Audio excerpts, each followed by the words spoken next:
듣기만 해도 산업과 기업이 저절로 이해된다. 최고의 애널리스트와 제야의 고수들에게 직접 듣는 투자 세미나 와이즈 클럽 고정 댓글을 타고 오세요. 오늘은 특히 이제 호르몬에 대해서, 특히 이제 도파민을 비롯한 호르몬에 대해서 좀 배워보려고 합니다. 강남 세브란스 병원 내분비내과의 안철우 교수님과 함께합니다. 와주셔서 고맙습니다. 예, 안녕하십니까? 교수님, 호르몬이 요즘 되게 중요한 시대잖아요. 맞습니다. 진짜 여쭤보고 싶은 게 너무 많은데 그 왜 내분비내과지 않습니까? 그리고 호르몬이 왜 분비가 된다고 표현을 하잖아요. 네, 예, 예. 진짜 그렇게 분비가 됩니까? 뭐 예를 들어서 진짜 막 스프레이로 뭐 칙칙 나오듯이 이렇게 분비가 뿜뿜 됩니까? 그렇지는 않고요. 사실 이제 내분비라는 게 안으로 분비된다는 거거든요. 안으로 내분비가 있고 외분비가 있는데 아하. 내분비라는 게 이제 안으로 분비되는 거. 말하자면 그게 호르몬이거든요. 근데 사람들은 몸에 아니다 그러면은 위장, 뭐 창자, 뭐 소장, 대장 이게 몸의 안쪽이라고 생각하는데요. 예. 그것도 결국은 외쪽이, 그러니까 외부입니다. 그러니까 우리의 아. 피부가 안으로 말려 들어가서 위가 되고 그다음에 이제 소장, 대장이 되는 거기 때문에 거기도 사실 인체로 따지면 외부고요. 진정한 인체의 내부는 혈관 내라고 볼 수 있는데요. 거기서 분비되는 물질, 그게 바로 이제 호르몬인 거죠. 근데 지금 이제 분비된다고 얘기를 했는데요. 소화액 같은 외분비는 이제 분비되는 게 보일 수는 있는데 위장 안에서. 예, 네. 근데 내분비는 사실 보이지는 않아요. 왜냐하면 평생 예. 우리가 이제 호르몬을 갖다 단위로 치면은 피코그램이라고 그러거든요. 그러니까 피코그램이. 밀리그램보다 나노그램, 마이크로그램보다 나노그램보다 더 작은 게 피코그램이니까 굉장히 적은 양이지 않습니까? 평생 우리 몸에서 분비되는 호르몬 양이 예. 차 한 숟가락 정도 된다는 거니까. 평생이요? 예, 예. 그러니까 실제로 분비되는 게 눈으로 보일 수는 없고요. 마치 뭐 녹즙 짜듯이 찍 나온다든지 예. 분수처럼 나오는 건 아니지만 분명히 분비되는 화학 물질이 있고 그게 이제 수용체하고 결합돼서 작용을 하고 그게 바로 이제 내분비계라고 하고요. 그런 게 바로 호르몬이라고 할 수 있습니다. 피코그램 단위로. 네네. 그러니까 결국은 교수님도 그 호르몬을 육안으로 못 보셨다는 얘기네요. 그렇죠. 그래서 사실은 우리 의과대 학생들이 제일 어려워하는 과목이 내분비내과입니다. 왜냐하면 뭐 정형외과는 뼈를 보죠. 예. 소화기내과는 간을 볼 수 예, 있죠. 예. 그리고 뭐 호흡기내과는 허파를 보지 않습니까? 네네네. 근데 내분비내과는 지금 보이는 것처럼 보이지를 않으니까 예. 사실 이제 보이지 않는 적들하고 싸우는 건 더 힘든 일이죠. 그래서 내분비내과를 우리 그 학생들이 예. 가장 어렵게 생각하고요. 그렇지만 그럼에도 불구하고 굉장히 중요한 분야임은 틀림없습니다. 아니 그러면은 나중에 뭘 모아놔서 네네. 현미경 같은 거로 이렇게 보면은 볼 수는 있는 거예요? 그러니까 화학 물질이기 때문에 네. 사실 뭐 전자현미경 같은 걸로 봐야지 어려워지네. 일반적인 현미경으로는 뭐 분비되는 것들을 예. 보기는 쉽지 않죠. 근데 내분비내과 이쪽 전공한다 그래도 네. 의대 등록금은 똑같을 텐데 네. 다른 그렇죠. 쪽으로 실험 많이 하는 곳이랑 여기는 예. 교수님이 뭐 아무것도 갖다 주지도 않으시고. 우리는 이제 보면은 내분비내과 의사들은 대개는 뭐 우린 뭐 보이는 게 없기 때문에 예. 관상을 많이 봅니다. 그래서 관상이요? 그래서 이렇게 제가 이렇게 대표님을 보면 또 사람들을 보면 예. 저 사람들은 어떤 호르몬이 문제가 있지 않을까? 오. 왜냐하면 이제 호르몬이라는 게 잴 수는 없고 느끼는 거거든요. 진짜요? 그래서 내가 이제 이런 증상이 있다, 뭐 또 그런 증상이 있을 때 발현되는 어떤 사인들을 보고서 저희가 이제 그 수많은 호르몬들을 어떤 걸 측정할지를 우리가 찾게 되는 거죠. 그래서 이제 교수 식당 같은 데 가면 정신과 의사들이 이렇게 오면은 정신과 교수들은 이렇게랑 같이 식사를 잘 안 하려고 그러거든요. 누구랑요? 교수님이랑요? 사람들하고 다른 교수들이 혹시 저 친구가 이제 밥을 먹으면서 내 정신 세계를 갖다가 파악하려고 하지 않을까 하는 것처럼 또 우리 내분비내과 의사들 교수들이 가면 네. 저 친구가 내 관상을 보고 혹시 내 호르몬을 갖다가 좀 평가하는 거 아닐까 뭐 그런 생각을 하는 것처럼 저희는 이제 환자들이 진료실에 들어오면 뭐 호르몬이라는 게 소리가 나는 것도 아니고요. 또 만져지는 게 아니기 때문에 네네네. 주로 이제 그 사람들이 말하는 증상에 경청하고 그 사람들이 보여주는 어떤 이제 사인의 증상들을 갖다가 좀 많이 보려고 하는 거죠.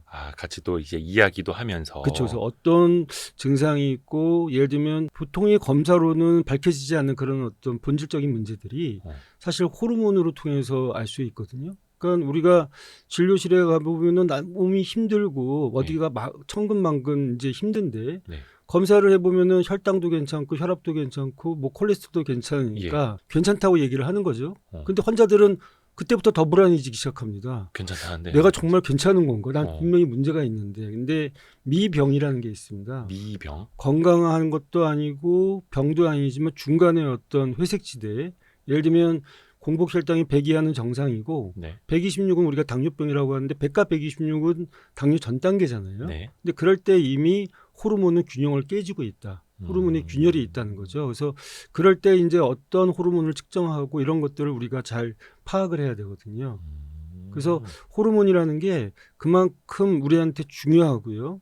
혈당하고 혈압하고 콜레스테롤은 저는 항상 얘기하지만 왜 플라톤의 동굴의 우화라는 얘기 있지 않습니까? 네네네. 동굴 속의 사람들이 이제 어떻게 보면은 그 그림자를 보고 두려워하고 그림자의 길이가 길어지면 무서워하고 그림자의 길이가 좀 짧아지면은 가소롭게 생각하지만 실제로 본질은 모닥불이거든요. 그래서 혈당과 혈압과 콜레스테롤 이런 것들은 사실은 호르몬이라는 모닥불에 비춰진 그림자라고 저는 얘기를 하곤 합니다. 그 호르몬이 그래서 그 많은 거를 사실은 어떻게 보면 이제 조종을 하고 있는 거고 우리는 호르몬의 조종을 받는 것일 수도 있겠고요. 그렇죠. 그래서 호르몬의 이야. 지배될 것인가, 호르몬의 노예가 될 것인가, 아니면 호르몬의 주인이 될 것인가, 그거는 여러분들의 이제 선택에 달려 있는 겁니다. 괜히 무섭게 말씀하시죠. 왜? 아니 근데 아까 교수님 오시자마자 저를 네네. 약간 빤히 쳐다보시더라고요. 예, 예. 일부러 쳐다보신 거죠. 그래서 이제 보니까는 목 부위도 보고 눈도 보고 왜냐면 우리가 이렇게 탈모 같은 것도요. 네. 탈모가 어떤 호르몬에 따라서 탈모되는 패턴이 달라지거든요. 그러니까 남성 호르몬에 문제가 있으면 M자형 탈모가 되고 갑상선 호르몬에 문제가 있어도 탈모가 생기는데 그때는 주변 머리라고 그러잖아요. 주변 머리부터 없어지고 스트레스 호르몬 때문에 탈모가 될 때는 원형 탈모가 생기고요. 성장 호르몬에 문제가 생겨서 탈모가 되면 전반적인 탈모가 되면서 머리털이 부시시해지거든요. 그래서 그런 여러 가지의 사소한 차이들을 보면서 저 사람은 어떤 호르몬에 문제가 있겠다. 불면증이 있다 그러면 잠을 자는 게 힘든 건지 잠을 잤는데 바로 일어나는 건지 토막잠을 자는 건지 잠은 충분히 자는데도 악몽을 꾼다든지 이런 여러 가지 증상에 따라서 이 사람은 어떤 호르몬에 문제가 있겠구나 생각하고 그 호르몬을 갖다 검사를 하게 되는 거죠. 혹시 아까 저를 이렇게 지켜보시고 네. 어떤 게 뭐 좀 감지가 되셨나요? 감지는 됐는데 여기서는 얘기하지 않겠습니다. 아 진짜? 어떡하지? 더 무서운데? 안 좋은 거예요? 아니 나중에 제가 개인적으로 개인 환자에 정보니까? 대한 비밀이기 때문에 아니, 살짝만 말씀해 주세요. 왜냐면 우리 또 구독자분들이 궁금해하실 수 있으니까 너무 크리티컬하지 않은 걸로만. 전 좀 그 무서워. 스트레스 호르몬이 많이 스트레스. 있는 것 같습니다. 그래서 아무래도 본인은 그거를 스트레스라고 생각하지는 않지만 예. 그게 이제 사실은 검사를 해보면 스트레스 호르몬이 많은 사람들이 있거든요. 근데 이제 본인이 스트레스에 대해서 좀 많이 적응이 돼서도 그렇고요. 특히 만성 스트레스가 있을 때는 그 코티졸 말고 또 다른 호르몬이 올라가는데 그 호르몬들은 사실은 본인은 저는 스트레스가 하나도 없는데요. 그러면 검사해 보면 그런 수치가 이렇게 이상이 있을 때 얘기 또 여쭤보면 저 사실은 이런 거가 스트레스입니다라고 얘기하는 분들이 많이 있습니다. 저는 스트레스 호르몬은 이미 한 이만큼은 나와 있을 텐데. 눈에 보일 정도로. 네. 교수님이 그래서 저 자꾸 이렇게 위아래로 보실 때마다 저 겁나지 왜? 오늘 그 책은 최근에 교수님이 쓰신 게 도파민 밸런스라는 맞습니다. 책입니다. 도파민 밸런스. 근데 우리가 흔히 도파민은 뭔가에 중독되었을 때 혹은 이제 보상을 받을 때 나온다고 이야기하잖아요. 맞습니다. 예. 근데 흔히도 요즘에는 왜 도파민이 폭발한다. 도파민 파티다. 이렇게 표현을 하는데요. 네네. 이게 그러면 실질적으로 평소에 나오는 도파민의 어떤 뭐 양이 그렇게 차이가 나요? 평소에도 도파민 양의 차이가 이제 예를 들면은 이제 1이 나온다고 했다가 10이 나온다고 그렇게 차이가 어떤 자극에 따라 달라지기도 하고요. 네. 또 한 가지는 이제 도파민이 이제 투수면 포수처럼 그 공을 받는 사람이 있는데 네네. 그게 도파민 수용체거든요. 그 도파민 수용체가 또 숫자가 많아지냐 적어지냐에 따라서 이제 여러 가지 신체 반응이 달라지는 거죠. 그래서 요즘 이제 문제가 뭐냐면 자꾸 이제 도파민이 사실 우리한테 자극적인 물질이니까 네. 도파민 파티 뭐 이런 것처럼 도파민이라는 게 있습니다. 도파민. 들어보셨어요? 네. 그러니까 도파민에다가 파민이라고 이제 경작하다는 뜻인데 도파민을 갖다가 이제 추구하는 그런 생활 패턴을 우리가 이제 도파민이라고 하는데 결국 이런 이제 세태가 점점 이제 자극적이고 말초적인 것을 추구하는 그런 세태를 갖다가 얘기하는 것이라고 할 수 있겠죠. 그렇죠. 그래서 요즘에 뭐 쇼츠 이런 거 보게 되고 예, 쇼츠 자극적인 보고 거 더 찾고 매운 거. 자극적이고 예. 아니 근데 그 호르몬 종류가 인간에게 이 책 보니까 4,000개 정도가 된다고 하더라고요. 맞습니다. 근육에서만 한 200가지가 나오고요. 뇌하 수치에서도 한 20가지가 나오고요. 예. 그 췌장에서도 한 4가지 정도가 나오고 사실 이 호르몬이라는 게 다 보면은 4,000가지가 돼서 예. 결국은 우리가 이제 호르몬의 창문을 통해서 보게 되면 인간을 더 촘촘하게 생명체를 더 자세히 파악할 수 있게 됩니다. 4,000개나 그러니까 뭐 뇌에서부터 발끝까지. 발끝까지 네. 곳곳에서 네, 나오는 호르몬이 나오고 심지어는 지방에서도 호르몬이 나와서 예전에는 지방이 그냥 내분비 기관 그러면 갑상선이니 뇌하수체니 뭐 이런 것들 부신이니 이런 것들을 갖다가 이제 내분비 기관이라고 했는데요. 요즘은 지방에서도 호르몬이 나오고요. 소장에서도 호르몬이 나오고요. 소장 호르몬. 얼마 전에 왜 일론 머스크가 기적의 비만약이라고 해서 체중을 뺐던 위고비. 네. 그게 소장 호르몬이거든요. 그다음에 또 이제 근육에서도 호르몬이 나오고 마이오카인이라고. 그래서 사실은 우리 몸에서 호르몬이 분비되지 않은 곳이 없을 정도로 사실은 이제 호르몬이 머리에서 발끝까지 나오고 한 4,000가지 정도 나온다 이렇게 생각하시면 되겠습니다. 그 위고비 그게 이제 뭐 GLP-1. GLP-1이요. GLP-1이 바로 소장에서 나오는 호르몬이죠. 이야. 근데 그게 혈당도 떨어뜨리고 지방도 줄이니까 당뇨약도 되고 비만약도 되는 거죠. 호르몬이 4,000가지가 넘는다는 것만큼이나 신기한 게 그럼 교수님들은 그 4,000가지가 넘는 어려운 이름을 다 외우신다는 거잖아요. 다 외우지는 못하죠. 근데 이제 우리가 한 100가지 정도 되는 호르몬은 이제 많이들 알고 있고요. 내분비내과 이제 전문의들은 또 이제 그 중에서도 중요한 호르몬 몇 가지는 항상 이제 염두에 두고 환자들을 이렇게 보고 파악하고 증상에 맞춰서 이제 접근하고 그렇게 하고 있습니다. 그러니까 중요한 호르몬은 일반인들도 한 몇십 가지 정도는 아마 이렇게 많이들 접하셔서 뭐 엔돌핀, 옥시토신, 뭐 코르티솔, 그렇죠.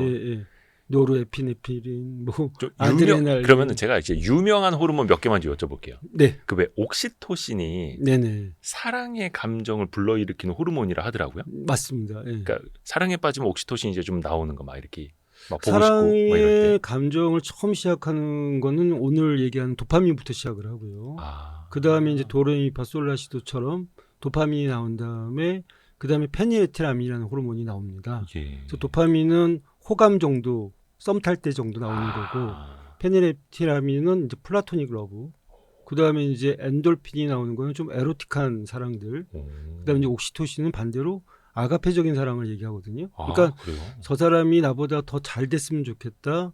내가 지금 어머니는 왜 짜장면 싫다고 하셨어 이런 거 있잖아요. 나는 괜찮지만 저기 아들이 더 맛있는 게 먹게 하고 싶은 그런 마음. 그게 옥시토신인데요. 옥시토신 호르몬은 그러니까 호르몬이라는 거는요. 오늘 제가 호르몬에 대한 궁금증을 다 풀어드리겠습니다. 호르몬은 한 가지 호르몬이 여러 가지 기능을 갖고 있기도 하고요. 한 가지 현상이 또 여러 가지 호르몬들이 결정합니다. 예를 들면 옥시토신 호르몬은 원래는 자궁 수축 호르몬이에요. 멜라토닌 호르몬은 원래는 피부 색깔을 바꾸는 호르몬이라고 해서 멜라토닌이라는 이름을 지었거든요. 멜라닌 세포와의 관계 있는 호르몬이라고 해서 알고 봤더니 피부 색깔을 바꾸는 게 아니라 수면을 일으키고 면역에 작용하고 이런 호르몬들의 기능이 밝혀지는 것처럼 옥시토신은 원래 어머니들이 아이를 낳고 자궁에 이제 하혈이 되니까 그걸 수축하는 호르몬인데요. 근데 사실은 이제 이게 생리학적으로는 자궁 수축 호르몬인데 이게 나올 때 어머니들이 아이한테 느끼는 어떤 그런 아가페적인 사랑을 만들어낸다는 거죠. 또 뭐 우리가 이제 뭐 테레사 수녀처럼 기부천사들 이런 사람들이 있지 않습니까? 그런 사람들 혈액에는 옥시토신 호르몬이 많겠죠. 그래서 이 내분비내과 의사들은 사랑이라는 감정도 옥시토신, 도파민, 엔돌핀, 페니라티라민 이런 4가지의 물감으로 그려내 수치하다. 어떤 사람은 에로틱한 감정이 더 많은 사랑을 할 수도 있고요. 어떤 사람은 아가페적인 사랑을 더 많이 할 수도 있겠죠. 그래서 이게 어떤 비율로 레시피로 사랑할지는 모르겠지만 결국 사랑이란 감정도 이 호르몬의 4차 방정식으로 풀 수 있다. 이렇게 얘기를 하곤 합니다. 아니 그럼 이걸 이제 뒤집어서 생각해 보면 약간 이제 아가페적인 사랑의 감정이 좀 떨어지는 사람한테 인위적으로 옥시토신을 주입을 하면 그런 아가페적인 어떤 이제 정신적인 사랑이 가능해져요? 충분히 가능합니다. 근데 이제 호르몬이라는 게 비타민하고 틀려서 비타민은 우리가 이제 생체에 신호를 전달하는 화학 물질인데 예. 내가 만들 수가 없는 겁니다. 그래서 비타민은 내가 이제 먹어야만 되는 거고요. 네. 비타민과 호르몬의 차이는 간단합니다. 내가 만들 수 있으면 내가 만들 수 있으면 호르몬이고 내가 만들 수 없으면 비타민이거든요. 그러니까 예전에 영국에서 이제 호주하고 뉴질랜드를 발견하고 죄수들하고 정치범을 거기에 압송을 하는데 네. 그때 이제 이 영국에서 그쪽으로 가는 배에서 채소를 싣고 가지 않았던 거예요. 아하. 그랬더니 한 3주 정도 지나니까 선원들이 예. 잇몸에 피가 나는 괴혈병, 예. 스커비라는 병이 생기는 거죠. 사람들은 이게 비타민 C의 결핍이구나라고 알았는데 쥐들은 그런 게 없는 거예요. 쥐들은요, 설치류는 비타민 C를 만들어낼 수 있어요. 그러니까 쥐들한테는 비타민 C가 아니라 호르몬 C고요. 반대로 비타민 D 있지 않습니까? 예. 비타민 D는 우리가 햇볕만 쬐도 비타민 D가 한 800단위 정도 만들어지거든요. 그러니까 엄밀한 의미에서 인간한테는 비타민 D가 아니고 호르몬 D라고 얘기를 해야 될 거고요. 그다음에 쥐들은 반대로 비타민 D를 만들 수가 없으니까 비린 거 먹고, 왜냐하면 이제 비타민 D를 만들 수가 없는 게 얘네들이 야행성이고 항상 이렇게 이제 어두운 데 있으니까 예. 비타민 D를 만들 수가 없잖아요. 그러네요. 얘네들은 먹어야 되거든요. 아하. 근데 그건 이제 비타민 D가 되는 거죠. 그래서 다시 질문으로 돌아오면 예. 옥시토신이 부족하다고 그래서 옥시토신을 넣어준다기보다는 우리가 이제 자기 스스로 만들어낼 수 있는 게 호르몬이기 때문에 네. 옥시토신을 넣어준다기보다 내가 옥시토신을 만들 수 있는 여러 가지 생활 습관을 갖는 게 중요하고요. 근데 그럼에도 불구하고 우리가 너무 성적이 떨어지면 과외 공부하고 학원 다니는 것처럼 예. 자기주도 학습을 하기 전에 이제 그런 수업들이 필요할 때 약을 쓰고 호르몬 주사를 맞을 수는 있겠죠. 그래서 최근에는 옥시토신 주사나 옥시토신 스프레이 같은 것도 있긴 한데 오, 그래요? 되게 이제 그런 것들이 이제 아직 좀 더 연구가 돼야 되겠지만 미래의 의학은 아마도 이런 호르몬을 통해서 그 사람의 대사적인 작용뿐만이 아니라 감정적인 작용까지도 만들어낼 수 있다고 저는 생각합니다. 이거 좀 엉뚱한 질문인데 왜 그래서 요즘에 그 뭐 페로몬 향수 막 이런 것도 있지 않습니까? 네. 막 유튜브 광고 영상 보면 많이 나올 거예요. 막 네. 어떤 향수를 뿌렸는데 저 남자 진짜 너무 섹시해 네. 보여. 내가 저 사람이랑 사귀고 싶어. 약간 이게 좀 네. 뻥이 좀 있는 것 같긴 한데 예. 그것도 가능한 거예요? 그죠. 페로몬은 또 이제 호르몬의 사촌쯤 되는데요. 호르몬은 내 혈관 내에 분비돼서 그게 내 인접장기나 멀리 있는 장기까지 이제 어떤 신호를 보내는 거고요. 페로몬은 외부로 분비되는 겁니다. 그러니까 엄밀히 얘기하면 외부로 분비돼서 외부에 있는 개체한테 영향을 주는 호르몬이 페로몬이거든요. 네네네. 그래서 대개 이제 곤충들한테 페로몬은 밖으로 나와서 다른 이제 개체한테 어떤 영향을 주는 게 페로몬이고요. 네. 인간한테 이제 페로몬이 과연 있을까 없을까 이제 그거는 잘 모르지만 이런 거는 가능합니다. 왜냐하면 호르몬이라는 게요.